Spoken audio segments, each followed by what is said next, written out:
ဒေစီနဲ့ဖောင်လာကတင်မစုံချင်းဆက်နေတဲ့အမှားတွေပါခန်းစားချက်ချင်းကလည်းဆက်နေတာဆိုတော့ဖောင်လာမို့စားပြီးဆိုရင်တော့ဒေစီကပိုင်အောင်လာပါတယ်ဒီမွန်နီယောက်ကဖျားเจ้าတွေမင်္ဂလာဆောင်အခမ်းအနားတွေမှာတချင်းလိုက်ဆိုပေးပြီးတော့တမိသားစုလုံးကိုထောက်ပံ့ပါတယ်မိဘတွေကသူတို့အတွက်ကိုပွဲတွေချိတ်ပေးရပြီးတော့အဖေဖြစ်တဲ့သူပတ်ပေကတချင်းရပါတယ်ကောင်မလေးတွေကသူတို့ဆိုကျင်တာတွေကိုစုခွင့်မရှိပဲအဖေဆိုခိုင်းသမျှကိုပဲအကုန်လုပ်ရပါတယ်သူတို့မှဖုန်းလည်းမရှိဘူးပတ်ဆက်ကိုလည်းကိုယ်တိုင်သုံးဆွဲပေးမရပါဘူးဒါပေမဲ့လို့အကောင့်ဘက်ကကြည့်မယ်ဆိုရင်တော့ရှာထားတဲ့ပတ်စံတွေကိုပတ်ပေကတာသမီတွေအတွက်ဘန်မှသွားထည့်ထားပေးတာပါစကားဆဆချင်းမိဘတွေကိုပို့ထားတဲ့ကမ်းခြေတစ်ခုမှာလူတွေကလမ်းလျှောက်လာပြီးတော့အိမ်ပြန်လာနေကြပါတယ်အိပ်ပျော်နေတဲ့အမှားကိုလည်းအမြဲအရက်မူးနေတဲ့သူတို့အမတီတီကလာနှုတ်ပြီးတော့ကော်ဖီဖြော်တက်လိုက်ပါတယ်ခဏနေတော့ Indivisible လို့ရေးထားတဲ့ဖန်ကားပေါ်ကိုတက်ပြီးတော့ပါတီပွဲလေးတစ်ခုစီကိုတွားခဲ့ပါတယ်ဖြစ်ချင်တော့ဒီပွဲကကလေးမလေးတယောက်အတွက်ကိုလုပ်ပေးထားတဲ့ပထမအဦးဆုံးသောခမနီယံပွဲပါလာမယ့်စနေနေ့ကွန်ဆတ်လက်မှတ်တွေကိုဖျားเจ้าမှာလာရောက်လို့ရအောင်လို့ဖာသာဆေဘာတိုရွေးကိုမြှုပ်ဆွဲလိုက်ဆိုပြီးတော့ပက်ပေကတတိကိုခိုင်းလိုက်ပါတယ်အမှားဆိုတာကတော့ကန်ကောင်းပြီးတော့ကူစားနိုင်တဲ့နမိတ်တို့အယူရှိကြတာမို့လို့သူမတို့ကိုအသက်ကြီးတဲ့သူတွေအရှုံးသမားတွေလို့အဆုံးကလာထိကြပါတယ်ဒီဝဲကိုလာတဲ့တထိန်မကိုဖယ်ရရီကအမှားတွေကိုစိတ်ဝင်စားသွားခဲ့ပါတယ်အထူးသဖြင့်ကတော့ဒေစီကိုပါဒေစီလိုမျိုးကောင်မလေးအတွက်သာဆိုရင်တော့ခေါင်းစဉ်ခံရဲတယ်လို့တော့မှပြောလိုက်ပါတယ်သူစီမှာအလုပ်လုပ်ပြီးတော့သူ့ရဲ့အတွက်ကိုဖျော်ဖြေပေးမလားဆိုပြီးတော့ business ကတ်ကိုတော့မှပေးသွားခဲ့ပါတယ်ဒီဘက်မှာသူတို့ရဲ့အောင်မြင်ဆုံး Indivisible တခြင်းကိုဆိုပြီးတော့ညနေဆောင်အိမ်ပြန်တဲ့ချိန်မှာဒေစီကမာကိုဖုန်းနံပါတ်ကိုမှတ်မိနေတာမဟုတ်လို့ဖောင်လာကလည်းမေရောတချင်းချင်းအသုံးဝင်လာမှပို့ဆိုပြီးတော့ပြန်ဖြေလိုက်ပါတယ်သူတို့ကလည်းအမှားဆိုပေမဲ့လေအကြိုက်တွေစရိုက်တွေကတော့ဆန့်ကျင်ပါပါဖောင်လာကတော့အချိုကြိုက်ပြီးတော့တဘာဝနဲ့လာရောညီထွေအောင်နေပါတယ်ဒေစီကကြတော့အရက်ကိုကြိုက်ပြီးတော့စိတ်ကူးရင်တမလည်းဖြစ်ပါတယ်စနေကွန်ဆတ်နေ့မှာဖာသာကတော့အမှားတွေအတွက်ကိုဖျားเจ้าတဆောင်ကိုထပ်ဆောက်လိုက်ပါတယ်အဲ့ဒီနေ့မှာဆွစ်ဇာလန်ကနေကိုလာတဲ့ဒေါက်တာဖက်ဆာနိုကအမှားရီစီကိုလာခဲ့ပြီးတော့ဘာလို့မွေးကလေးကတကူချင်းဖြစ်မနေရတာလဲဆိုပြီးတော့မေးလိုက်ပါတယ်ကလေးတွေကိုဒီလိုမျိုးအချုံနှောင်ကြီးနဲ့ကိုဆက်ထားတဲ့မိဘတွေကိုအပြစ်တင်ပြီးတော့သူ့စီမှာအလက်ကဆေးလာစစ်ဆေးဖို့ကိုကပ်ပြီးသွားခဲ့ပါတယ်သူပြောတာတွေကိုဖောင်လာကလည်းခေါင်းထဲကိုမထည့်ပေမဲ့လို့ဒီစီကတော့စိတ်ဝင်စားသွားခဲ့ပြီးအဲ့ဒီဆရာဝန်နဲ့တွားတွေ့ဖို့အပြန်လမ်းမှာအဖေကိုပြောလိုက်ပါတယ်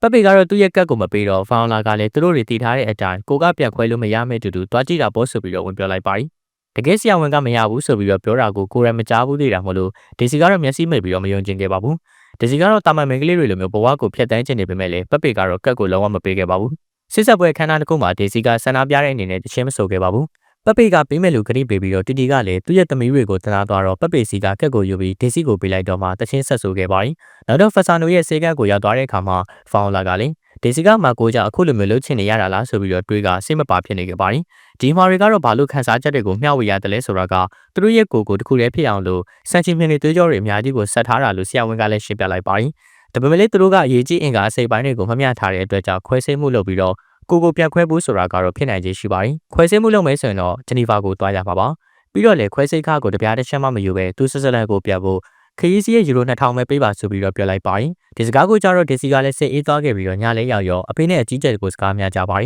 ်ဘာလို့လဲဆိုတော့ဖြင့်ပပေကခွဲစိတ်မှုကိုသဘောတူပြီးတော့ပတ်စံလဲထောက်ပံ့ပေးမယ်လို့ဒေစီကထင်ထားလို့ပါဒေစီဘလို့ပဲပြောပပေကပတ်စံမရှိဘူးလို့ဆိုပြီးတော့ပြောကညင်းနေခဲ့ပါတယ်မနေ့ကပတ်စံကောင်းရှာထားတာကိုသိနေတာမို့လို့ဒေစီကလည်းသူ့အဖေလောင်ကစားသမားလို့ဆွဆွဲပြီးတော့အမှားရီမျက်ရည်တဆန်းဆန်းဖြစ်လာတော့ပပေကလည်းအခန်းထဲကိုအတင်းပြန်ခံလိုက်ပါတယ်ပပေကတော့အမှားတွေကိုချစ်ပြီးတော့ဆုံးရှုံးရမှာကိုလည်းကြောက်တာကိုသိနေတဲ့တီတီကပတ်စံတွေမရှိတော့ဘူးဆိုတာကိုလိန်ပြောလိုက်တာလို့ပဲထင်နေခဲ့ပါတယ်တကယ်တော့ပပေကအလောင်းစားတွေတွားလုပ်ပြီးတော့ပတ်စံတွေကအကုန်ပြောင်းသွားတာပါကလေးတွေကိုကိုဝင်လွယ်ထားတော့ကအရက်ပဲတောင်းနေလို့အခုလိုမျိုးကိုချင်းဆက်အမှားလိုမျိုးမွေးလိုက်ရတာဆိုပြီးတော့ဒေါ်ကြီးမော်ကြီးနဲ့ကိုမှတီတီကိုအပြင်တက်လိုက်ပါတယ်ဒီမျိုးစကားတွေကိုယောက်ျားဖြစ်သူစီကနေပြီးတော့ကြားလိုက်ရတဲ့အခါမှာတီတီကတော့အရန်ကိုမှစိတ်မကောင်းဖြစ်သွားခဲ့ပြီးတော့ပပေကတော့အဲ့ဒီသချင်းတွေကိုသူရေးထားတာမို့လို့ပတ်စံတွေကိုစိတ်ကြိုက်တုံးကွင်သူ့မှာရှိတယ်လို့ပြောလိုက်ပါတယ်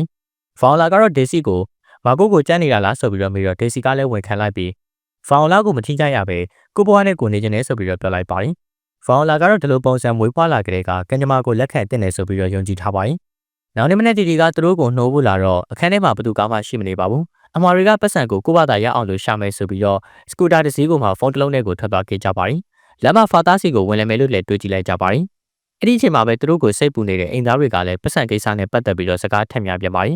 ပပေကတော့တီတီကိုဖောက်ပြန်တယ်လို့ဆွဆွဲပြီးတော့ခဏတော့ကလေးတွေကိုလိုက်ရှာဖို့သူတို့နှစ်ယောက်ကလည်းပဲခီးစားထွက်ခဲ့ကြပါတယ်တစ်ဖက်မှာဖာသာကတော့ဒေစီတို့ကိုပတ်စံချေဖို့ညှင်းလိုက်ခဲ့ပြီးတော့အရှိတိုင်းပဲနေဖို့ကိုဖြောင်းပြခဲ့ပါတယ်ဒီကိစ္စတွေကိုဆွေးနွေးနေဖို့အချိန်သိမ်းမရှိသေးဘူးလို့လည်းပြောကထွက်သွားခဲ့ပါတယ်ခွဲစိတ်မှုပြီးသွားရင်တော့ဘဝကပို့ပြီးတော့ခက်ခဲလာတော့မှလို့ပြောလိုက်ပေမဲ့လည်းတကယ်တမ်းမှာကတော့အမှားတွေကိုဗန်ပြပြီးတော့ရလာတဲ့အလူငွေတွေကိုတင်ကျင်လို့ပါဖာသာကညင်တော့ဒီစီကမာကိုစီကို message ပို့လိုက်ပါတယ်ဗာလာကတော့အမားကိုတအားချစ်တာမို့လို့သူမနဲ့ကိုခွဲရမှာကိုစိုးရင်ပြီးခွဲစိတ်မှုကိုခုထိကိုမှသဘောမတူသေးပါဘူး သူမမှလည်းရွေးချယ်ပိုင်ခွင့်ရှိတာမလို့ဘူးအိမ်ပြန်မယ်လို့ဆိုပြီးတော့ပြောလိုက်ခါဒေစီကတော့200လုံးရဲ့ကောင်းကျိုးအတွက်ကိုလုပ်ရတာဆိုပြီးတော့ပြောကနှာချခဲ့ပါ၏နှစ်ယောက်သားစကားများကြရင်လည်းဒေစီကလည်းပို့ပြီးတော့အကြံဖက်လာပါ၏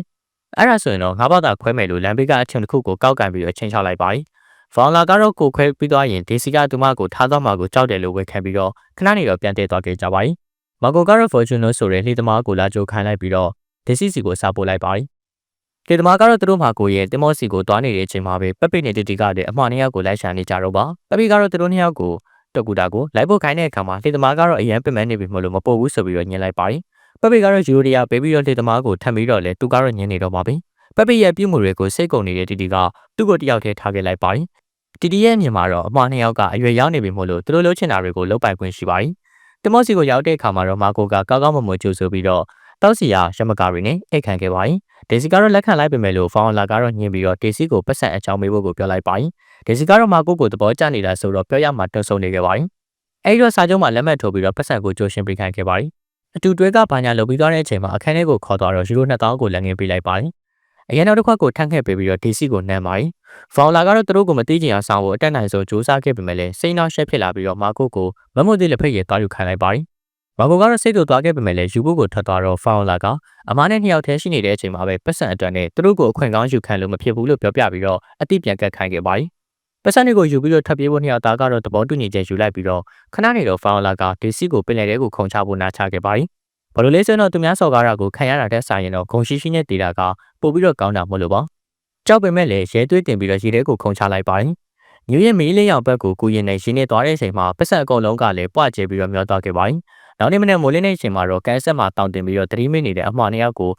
ပပိနဲ့ဖာတာကရှာတွေ့သွားခဲ့ပါ၏အမှားတွေကိုကားပေါ်ခေါ်သွားခဲ့ပြီးတော့ပပိကလည်းအခုလာမဲ့ဖះเจ้าအုံမြင့်ချပွဲကိုဒီကလေးတွေလာမတက်နိုင်တော့ဘူးဆိုပြီးတော့ပြောလိုက်ပါ၏ဒါပေမဲ့လို့ဖာတာကတော့ဒီညီမတွေကပြစ်မှုကျူးလွန်ထားတာမို့လို့အဲ့ဒီအပြစ်တွေကိုစီးကြောဖို့ဆိုရင်တော့ဒီပွဲကိုလာမှာကိုဖြစ်မှာဆိုပြီးတော့ပြန်ပြောလိုက်ပါ၏